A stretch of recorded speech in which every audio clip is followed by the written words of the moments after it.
Gerai, Martynas Juras, išsilavinimas baigiau Vilniaus technologijų ir dizaino kolegiją, specialybė medijų bakalauras, fotografijos technologas. Tai faktiškai meninis išsilavinimas, ar ne? O dar, kad nustatyti tavo santykį dabar su kūryba, tu kūrybą užsiminėjai po mokslo. Jo, užsiminėjau.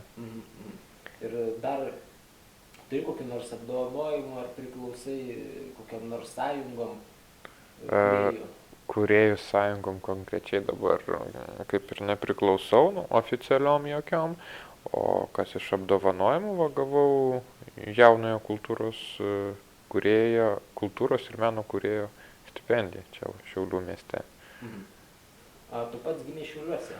Jo, Šiauliuose. O planuoji Šiauliuose likt gyvent, ar... Na, čia toks klausimas yra, kad aš tai manau, kad dabartiniai žmonės vis tiek, jie negali sėdėti vienoje vietoje, pasaulis yra atviras, mes galim judėti, keliauti ir tuo labiau, kad tu nevirtum vienam katile, pasisemtum naujų idėjų, vis tiek neišvengiamai tu kažkuriuo metu, nors trumpam turi išvykti ir jeigu aš norėsiu likti ir liksiu čia, reikia kažkokių naujų idėjų, minčių, kad tu kažkaip galėtum ir tą aplinką veikti, kad ją galėtum keisti. Čia perinam tada prie sekančio klausimo, kaip tu vertini situaciją mieste, kūrybiniai saviraiškai, galimybė iš kūrybos išgyventi? Dabar aišku, daug kas kalba, kad nesvarbu, kur esi, iš tikrųjų, ten ar sėdi kokiam kaime, ar ten kokiam nors didmiestyje, tai... Iš kūrybos Šiauliuose, jeigu šiaip sėdint vien Šiauliuose yra realiai sunkokai išgyventi, jeigu orientuojantis į vietinius žmonės, kad jie kažką tave remtų ar pirktų tavo kokius nors kūrinius, bet kaip erdvė kūrybai ar kažkokių nors kūrybinių užmanimų įgyvendinimui, tai nėra pats blogiausias variantas, iš tiesų čia yra nemažai potencialo. Ir tu gali kažką kurti, o čia Šiauliuose, ir po to tu turi vis tiek būti orientuotas į tarptautinę auditoriją, nes to vietinio žinomumo tikrai nepakanka, kad tu galėtum išgyventi. O daugiau, nežinau, gal tu man truputėlį kažkaip oponuok, ar dar... Kalbėjai apie tas vietinį potencialą, kuris palankus kūrybai, kas tam gražiai tai būtų? Toks keistas dalykas atrodo, kad, nežinau, kadangi aš esu čia gimęs ir augęs, yra kažkas tokio, kas čia tik tai čia yra tai, o kitur tokių dalykų nėra, kas tave įkvepia, pastumėja. Dažnai būtent čia aplanko mūzą ir kyla geriausios idėjos. Ir man pačiam buvo keista, apsukau tokį ratą didžiulį, išvažiavau kažkaip iš Šiaulių ir sakiau, nenoriu grįžti, bet čia kažkaip grįžau ir aš jaučiu, kad aš čia pasieksiu tą brandą. Ką aš galiu geriausio padaryti, geriausio duoti, po to vėl turėsiu trumpam kažkur išvažiuoti, vėl pasikeisti, atsinaujinti ir vėl grįžti. Tokiais viskas ratais, ciklais eina. O pats kurioje miesto daly gyveni? Kaip aš dabar gyvenu, tai miesto pakraštys netoli Ginkūnų, bet turiu savo studiją čia miesto centre. Ir tai nežinau, kaip čia dabar. O kaip tu vertini, pats ar nesakai, gyveni miesto pakraštys, studiją turi miesto centre, kaip tu pats vertini tam tikrą kultūrinių centrų ir ekonominių centrų išsidėstymą mieste lokaliai? Nes, tarkim, kodėl tavo studija nėra taip pat miesto pakrašty, dėl ko tu į centrą atsikeli? Tai čia elementaru tiesiog, kad man labai svarbus yra bendravimas ir kai aš tokioje labai patogioje vietoje esu, kiekvienas žmogus eidamas pro šalį gali paskambinti, gali užeiti, nes aš esu visiškai atviras. Ir bendravimas yra vienas iš kūrybos variklių, nes, pavyzdžiui, keistis idėjomis yra labai smagu.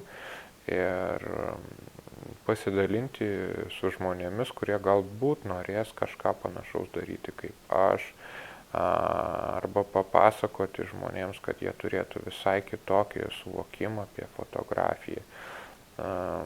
Man svarbu būti savotišku XIX amžiaus fotografijos kaip ir ambasadorium ir aš noriu tą žinią skleisti, nes vienokio ar kitokio atveju visuomenė reikia ugdyti, kad jinai suvoktų, kas yra vertybė, kas yra tikra, kad jinai galėtų atsirinkti ir pati spręsti, o nebūtų brukama jai.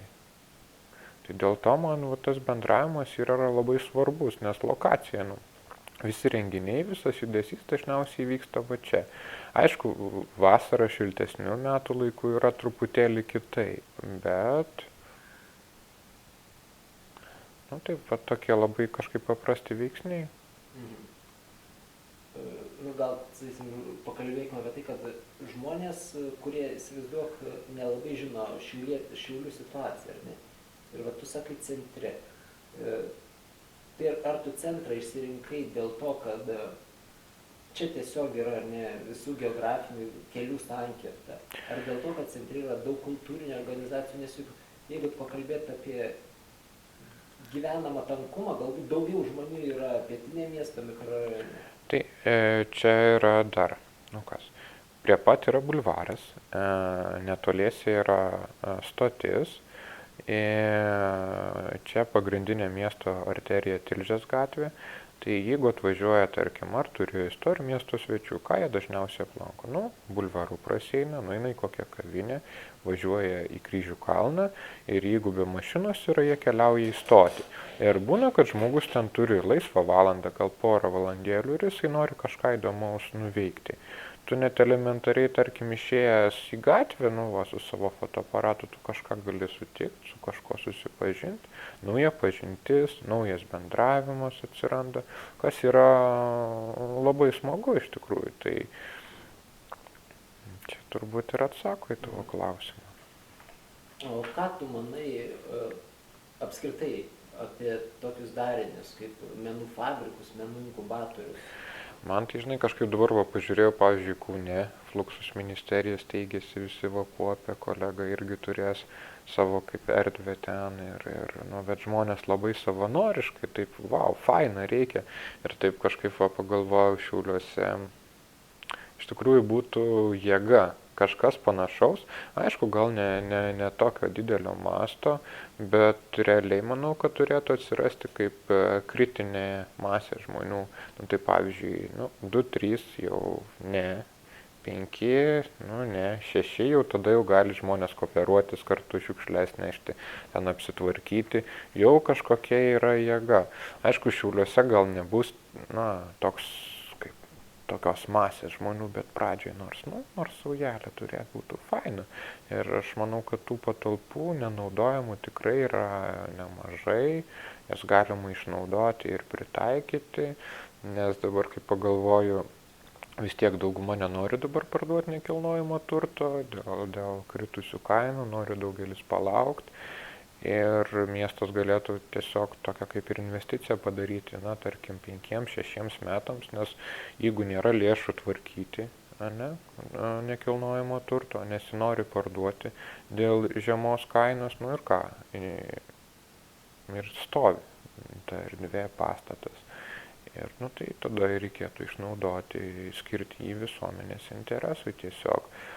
O aš manau, gal tai ir po kokių metų, gal po pusmečio ir kažkas tokio pradės judėti. O apie kokią tu lokaciją kalbėjai, jeigu sakai, yra mieste pastatų, koks čia rajonas turėtų būti? Rajonas, su kuriuo yra patogu susisiekti iš tikrųjų. Aš negalėčiau visų pastatų ten įvardinti labai konkrečiai arba labai tiksliai, bet aš manau, kad tie patys žmonės, kurie kažką kuria ir darosi ir susibūrė į branduolį, jie jau vis tiek taptų savotišku traukos centru. Ir tai nebūtinai turėtų būti ten pats centras ar panašiai, nes Šiauliai yra, palyginus kompaktiškas miestas, nuo taško A iki taško B yra netoli ir manau, kad tai būtų ne pats esminis dalykas, kad va čia iš karto centre, gal centro prieigose vat, būtų visai faina. Tai o kaip ar ne čia kalbėjai, kad šitoks darinys sugebėtų kažkokį objektą, kažkokią miesto vietą ar ne padaryti patrauklę. Tai kaip tu pats žiūri, sakysim, į dabartinio kuriamą fabriko vietą? Žinai, kuris dabar yra? Jo, žinau, aš ten lankiausi, bet nežinau, taip, vieta yra įdomi, turi savo žavesio, gal ten užmojis pradžiai yra per daug didelis, nes ir piniginių atžvilgių, ir koks projektas, ir gal truputėlį tos galimybės, ne iki galo yra pasvertos. Vieta gera, man patiktų tokia vieta, kad kažką būtų galima daryti, bet reikia, iš tikrųjų, galvoti realiai, nes vis tiek pastatas be stogo, prastos būklės, aplinkui yra įmonės, kurios nežinau ar greitai išsikels, nes ten ir kvapas yra, ir vis tiek ir pastebėjau, kad daugelis kūrena ir tepalus, ir dar kažkas, ir teritorija nesutvarkyta, tai čia toks kaip ir grand projektas, bet elementariai pagalvojus iš kitos pusės, jeigu atsirastų kritinė masė, šitie pastatai, kurie yra arčiau Prūdelio, arčiau Vilniaus gatvės. Aš tokį testą padariau. Jau pas savininką, kuriam priklauso šitas pastatas. Ten buvo laisvas aukštas, antras aukštas, ten apie 260 kvadratų. Ir aš sakau, jeigu aš turiu ten kokią nors idėją, ir man reikia tų patalpų. Ir aš tariausi dėl nuomos kainos, tai jisai man sako 200 litų mėnesį. Tai nėra daug iš tikrųjų, aišku, ten kaip elektra yra, ir vandenį reikėtų atsivesti. Tai realiai, jeigu žmonės norėtų, jie galėtų susiburti ir kažką daryti. Erdvė yra įdomi, ten galima ir tapyti, ir fotkinti, ir studiją pasidaryti, ir filmuoti. Aišku, yra tam tikri kaip saugumo klausimai, bet kai atsiranda didesnė masė žmonių, kurie daro kažką tose erdvėse, tai šitie klausimai jau nebe tokie aktualūs tampa. Ir žinoma, minusas šaltasis sezonas, kada ten šalta, bet galima pavasarį pradėti vėlyvoje, vasarą kažką daryti ir rudenį. Tai aš manau, kad žmonės turėtų visų pirma patys parodyti iniciatyvą, būti aktyvūs ir savo pavyzdžių rodyti aplinkiniams, ką mes galim padaryti, kaip faina, kad mes kažką galim kartu padaryti ir vystyti tarpusavio dialogą, nes, pavyzdžiui, aš kiek pažiūrėjau iš to, ką aš darau, jeigu tu kalbėjai, jeigu tu bendrauji su žmonėmis, tu užmeski kažkokį santykį, tu rodai jiems pozityvų pavyzdį, tai daugelis atsako, nori prisijungti, nori dalyvauti, aišku, ne visi, gal jaunesni, kurie labiau menu ir kultūra domisi, bet svarbiausia žinios ir informacijos skleidimas bent jau savo aplinkoje. Tai kaip manai, dėl ko tada Šiauliuose taip stringa šitas fabriko įgyvendinimo projektas? Kur galėtų priežastis būti? Pasakysiu taip, kad aš čia tik tai galvoju, nes aš visos informacijos neturiu ir aš nedalyvau prie to projekto vykdymo ir įgyvendinimo, bet man atrodo, kad elementariai tai eilinį kartą nebuvo bendravimas su tai žmonėmis, kuriems jis turėtų būti skirtas iki galo, nes aš manau, jeigu jau vykdant tokį projektą, tai ir miesto bendruomenė, ir menininkai kažkaip turėjo būti įtraukti ir ar kartu bandoma ieškoti geriausio varianto, kuris būtų visiems naudingas ir menininkams, ir miestui, galų gale galbūt koks nors kompromisas priimtas, kad jeigu menininkai negali ten užpildyti visų patalpų, tai galbūt būtų surasta kokia nors įmonė, kuri iš dalies komercinę veiklą vykdydama paremtų menininkus, tai yra dengtų dalį komunaliniai mokesčiai, ten šildymas, vanduo ir panašiai, kad menininkam būtų sudarytos galimybės kurti. Ir reikėtų kažkaip žiūrėti plačiau, nes menų fabrikas arba galų gale rezidencija yra ne vien vietiniams menininkams skirta, bet jinai turi būti atvira žmonėms, kūrėjams iš viso pasaulio. Nes gal koks nors menininkas sugalvos, kad jam įdomi šita vieta, jis nori patyrinėti, sakykime, provinciją Lietuvos iš dalies. Ir jis norės čia kažkokį projektą įgyvendinti. Tai tokiu principu vietiniai menininkai susipažįsta su tarptautiniu kontekstu, žmonėms tampa įdomiau, jie pamato, kažkoks naujas veidas, kažką jis veikia, susipažįsta su vietiniais žmonėmis, tai automatiškai apsikeitimas informacija, judėjimas, galų gale galimas ir toks dalykas, kaip ir tarptautiniai praktikoje taikoma. Žmogus turi idėją, menininkas, kūrėjas, jisai aplikuoja į tą rezidenciją, išsako savo idėją. O tarkim, jo idėja pripažįstama geriausia konkurso būdu ir už tai jis turi atlikti tam tikrus įsipareigojimus. Ten, tarkim, švietimas, pakalbėti, pabendrauti su vaikais ar su suaugusiais žmonėmis, gal kokį nors meno kūrinį palikti mieste, na ir panašiai šitą kažkaip čia, na, būtų. Kaip tu manai, iš kokių lėšų visą tai galėtų veikti?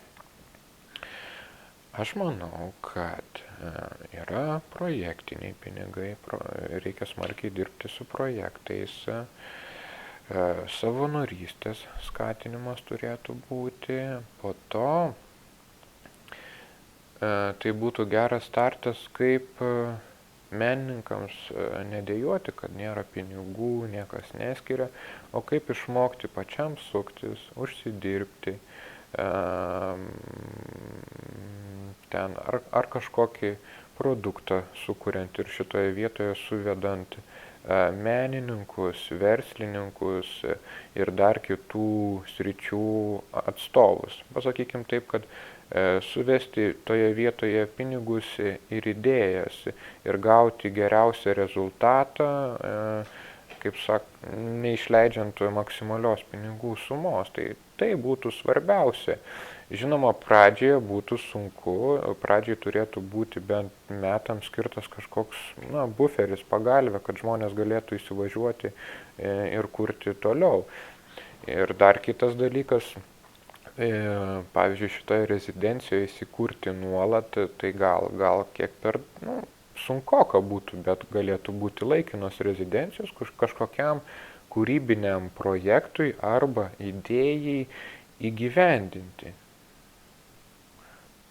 Ar jau dabar čia, sakysim, dėstai vienokį ar kitokį variantą, o iš kur pas tave atsirado žinios, sakysim, apie tos menų fabrikus, kaip vadinkite, ten, kūrybinės, kultūrinės industrijas, ar tai buvo, nežinau, studijų dalykas, ar skaitimas, ar tiesiog natūraliai iš patirties, jeigu... Tai kaip bendravimas su žmonėmis, konferencijos, internete skaitimas, ieškojimas, galų gale vis tiek norisi kažkur išvažiuoti, kažką pamatyti, ieškai kažkokių projektų, kaip būtų galima judėti pirmyn. Tai aišku, jeigu nori kur nors aplikuoti, stengiasi vis tiek paskaityti žmonių atsiliepimus, pasižiūrėti internetinius puslapius, noris pamatyti, kokie darbai yra sukuriami. Po truputėlį tos žinios kažkaip yra surenkamos. Aišku, tu tada perleidi dar per vietinį kontekstą, bendraudamas su vietiniais žmonėmis ir matydamas, kokios nuomonės vyrauja. Tai taip ir susirenka tos žinios. Tai tada pabaigai, kokius siūlytum kelius, idėjas, galbūt miesto lokacijas, kokia būtų tavo vizija, kad toks darinys Šiauliuose atsirastų? Toks darinys. Vizija mano būtų, kad pradžioje gal tai reikėtų įvardinti ne kaip darinį, ten menų fabriką ar panašiai, bet pradžioje turėtų kažkoks branduoliukas žmonių būti sukurtos, kad jie visą tai norėtų įgyvendinti, būti atsakingi, kurti kažką kartu su miestiečiais ir tada jau kažkaip kilti į aukštesnį lygį pakopomis, ne iš karto. Nes man taip greitai būtų sunkoka, nes aš ką pastebiu, kadangi čia ganėtinai yra mažas miestas, tai kad ir kaip būtų keista, yra tarp menininkų, tarp kūrėjų, ne visi vieni su kitais sutarė, yra kažkokia tokia atskirtis, nesusikalbėjimas, nepagrįsta konkurencijos baimė, užsidarimas. Tai reikėtų truputėlį vieniems su kitais padirbėti kartu, kad pažiūrėti, kas yra tas branduolys, kas gali imtis tos atsakomybės, galų gale pažiūrėti, kaip miestiečiai į tai reaguoja. Gal ir miestiečiai visai pritartų ir jiems būtų smagu. Ir tai daryti daug atviresnių principų, kad visi norintys galėtų išsakyti savo nuomonę, padiskutuoti. Nes šitas projektas arba darinys būtų, manau, reikalingas visiems čia gyvenantiems mieste, kad praskaidrinti tą savo kasdienybę, galų gale kitaip žiūrėti į gyvenimą ir miestą padaryti gražesniu, patrauklesniu, nes aš pažiūrėjau, kad pavyzdžiui pavyzdys su fotografija Šiauliuose. 7-8 dešimtmetis Šiauliai kažkodėl buvo centras, kur važiuodavo žmonės ir iš Rusijos miestų, ir iš Vilniaus, ir iš Kauno, ir iš Klaipėdos, ir iš Latvijos. Žmonės čia burdavosi, nes buvo traukos centras. Tai aš manau, kad kažką panašaus ir dabar galima padaryti, nes tuo labiau mes turime pavyzdžių. O pabaigai norėčiau pasakyti, kad Šiauliai toks įdomus miestas, kur daug gerų dalykų prasideda, bet norėčiau palinkėti, kad tie geri dalykai ne tik prasidėtų čia, bet jie būtų vystomi toliau ir nebūtų užmirštami ar nepersikeltų kitur. Nu ką, dėkui tau.